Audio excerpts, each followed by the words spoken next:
How big would you dream if you knew you couldn't fail? Let me rephrase that. What movies would you make if you knew you couldn't fail? Well, आज की video में हम इसी topic पर बात करेंगे, also known as the directors with 100% success rate. अब इस पे बात करने से पहले let's define success. It should have critical acclaim, audience appreciation, box office success, and this success should remain for more than 5 movies or 5 movies. अब जब हमने सक्सेस डिफ़ाइन कर लिया है तो हम अपने अब सक्सेसफुल डायरेक्टर्स पर नज़र डालते हैं. जिस तरह की हमारी कंडीशंस हैं इसके अंदर मोस्टली मेन स्ट्रीम डायरेक्टर्स आएंगे. सो आई अपोलोजाइज़ अगर मैं टेरेंटिनो जैसे डायरेक्टर्स की यहाँ पर बात ना करूँ. फर्स्ट एंड फॉरमोस्ट जो मेरे हिसाब से आपके भी दिमाग में आया होगा, and I am not surprise at all, is Christopher Nolan. This man needs no introduction. I mean इस बंदे का करियर ऑर्डिनरी सा ही तो है. उसने अपना करियर स्टार्ट किया मोमेंटो से, देन ही revolutionise super hero genre with Batman trilogy, और अब उस अगली मूवी की बुकिंग 1 साल पहले ही ख़त्म हो गई. Nothing extraordinary. This man is nothing short of a genius.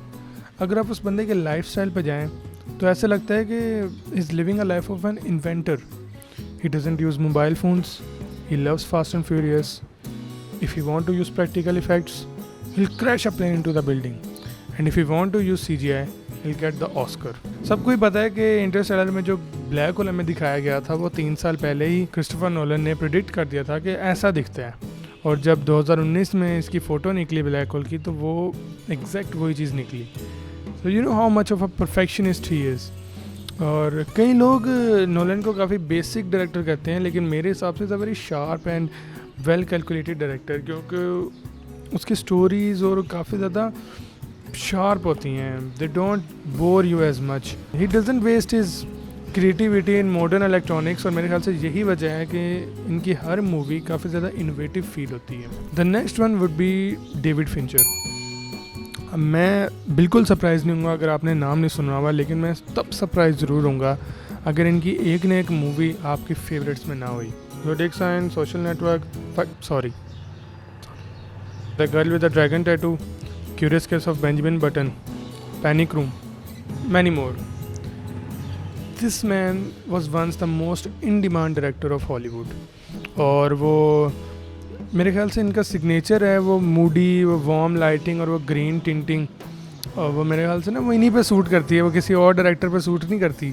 कई लोग रेप्लिकेट करने की कोशिश करते हैं, लेकिन वो इन्हीं की मूवीज़ पे, इन्हीं की थीम पे सेट बैठती है. I mean, अब आप हॉलीवुड की फ़िल्में देखो और आपने हमने मेरे ख्याल से हर किसी ने जो भी हॉलीवुड की थोड़ी बहुत मूवीज़ देखता है उसने ये मूवी ज़रूर देखी होगी. ये तो बहुत हो गई हॉलीवुड की बात, अब थोड़ा बॉलीवुड पे भी आते हैं.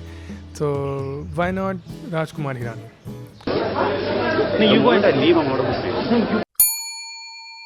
राजकुमार हिरानी मेरे लिए बहुत स्पेशल है क्योंकि मेरा चाइल्डहुड बनाया है इस आदमी ने.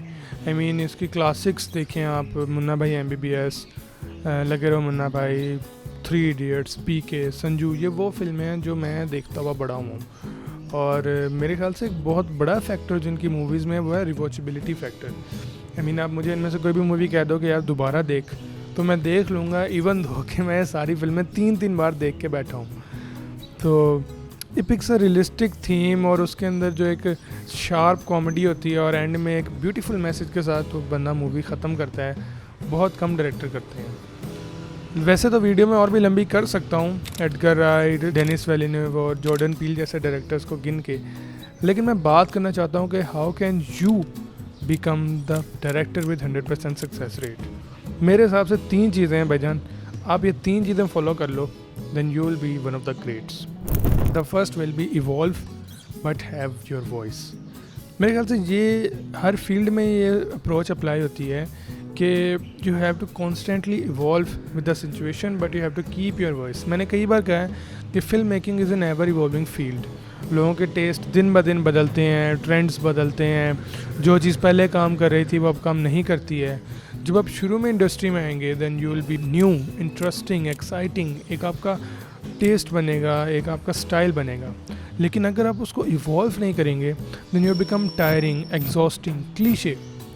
सो you have to evolve with the industry but you also have to keep your voice. The next would be clear vision.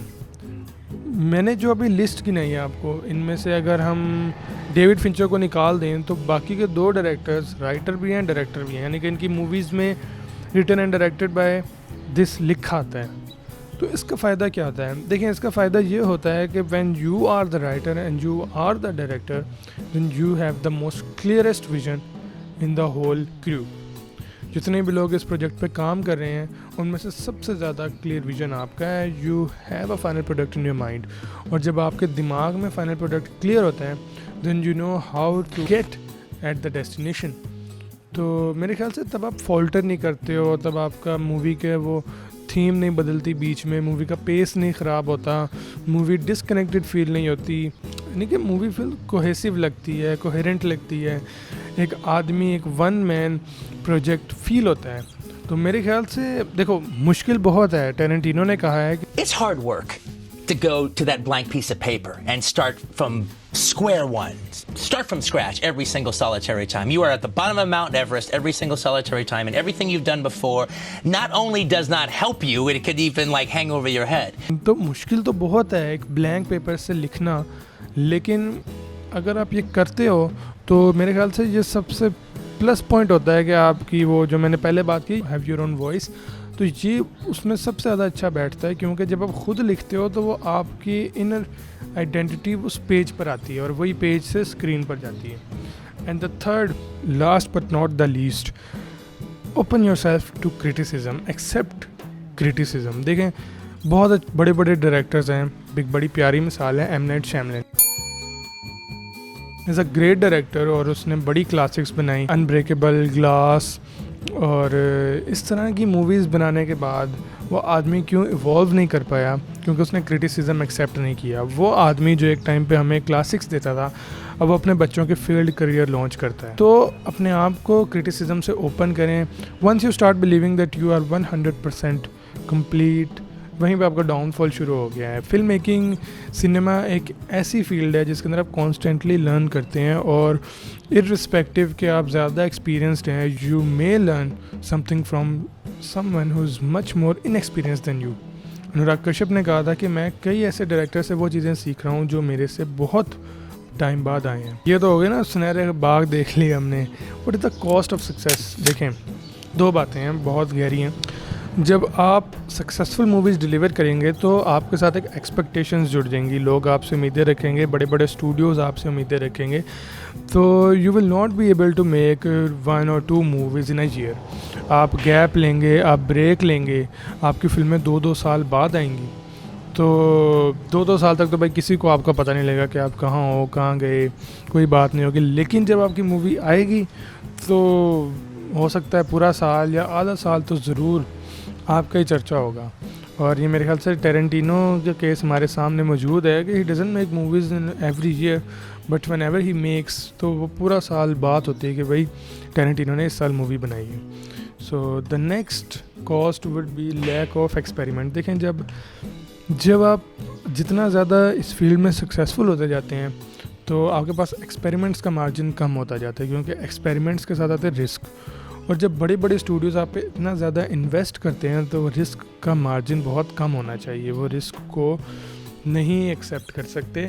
तो इसकी मिसालें भी हमारे सामने हैं कि Christopher Nolan never made romantic movies. Rajkumar Hirani ने कभी हॉरर मूवी नहीं बनाई, लेकिन हु नोज़, क्रिस्टोफर नोलन ने एक्शन से साईफाई बनाई, साईफाई से टाइम ट्रैवल से सुपर हीरो से बायोपिक से फैंटेसी।